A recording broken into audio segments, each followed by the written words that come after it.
ഈശോ പറഞ്ഞു, പിതാവേ, അവരോട് ക്ഷമിക്കണമേ, അവർ ചെയ്യുന്നത് എന്തെന്ന് അവർ അറിയുന്നില്ല. കുരിശിൽ കിടന്നുകൊണ്ട് ഈശോ അവന്റെ ക്ഷമ വെളിപ്പെടുത്തുകയാണ്. നീ ബലിയർപ്പിക്കാൻ പോകുമ്പോ ആർക്കെങ്കിലും നിന്നോട് വിദ്വേഷമുണ്ടെന്നിരിക്കെ ബലിവസ്തുക്കൾ അവിടെ വെച്ചിട്ട് പോയി രമ്യപ്പെടുക. അതേ കാര്യം ഈശോ കുരിശിൽ കിടന്നുകൊണ്ട് ചെയ്തു.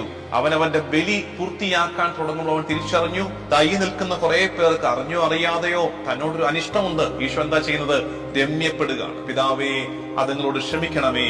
രണ്ടാമത്തത്, സത്യമായി ഞാൻ നിന്നോട് പറയുന്നു, നീ ഇന്ന് എന്നോടുകൂടെ പറുദീസായിലായിരിക്കും.